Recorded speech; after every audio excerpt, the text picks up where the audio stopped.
Well, Craig Wirth gives us the story of a man and his dog. He first met them right after September 11th, 2001. He never forgot them, so he went back to find the man. With his update and remembrance, here is Craig Wirth with a special Worth Watching report tonight. We saw the pictures.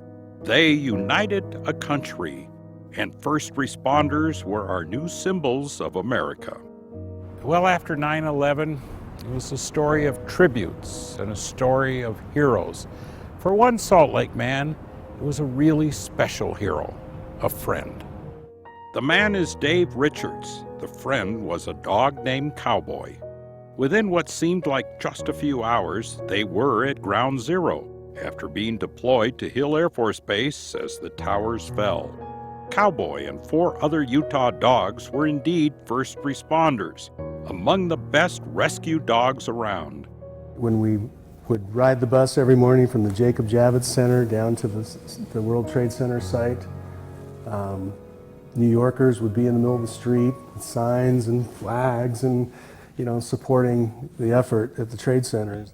For years, back in Utah, they had trained at local construction sites and dumps with other rescue dogs for this kind of a calamity.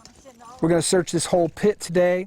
Something about Dave and Cowboy became very special, almost magical. I think he knew, I think he spoke English. I could tell him anything. I could, get down from there and get over there. Don't do that. Come on, we need to go here. You wait here for a second. Just like that. And that time wasn't stay, that kind of thing. In a story we did 15 years ago, Cowboy showed that he could find the scent of a buried reporter in 20 seconds. Ah, yes. But this was the real thing.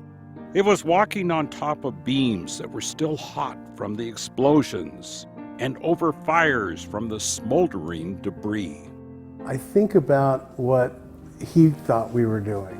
He didn't know the trade centers had come down. I mean, he just showed up to this big pile of concrete, and we hadn't done anything like that before, but it didn't, he was the same dog. It was just like, okay, what are we doing today?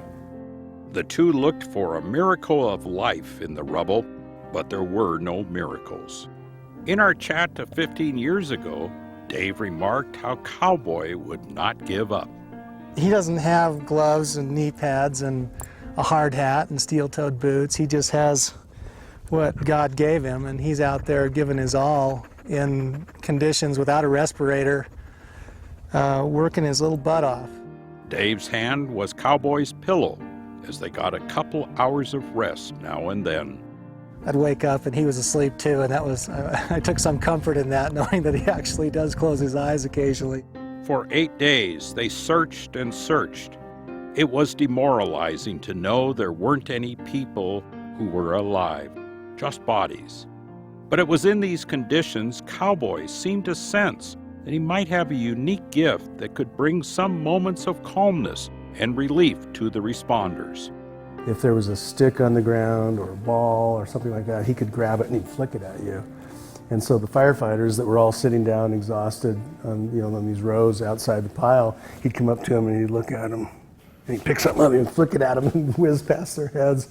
And they just loved it. So they started finding things to give him to flick. And so I think he helped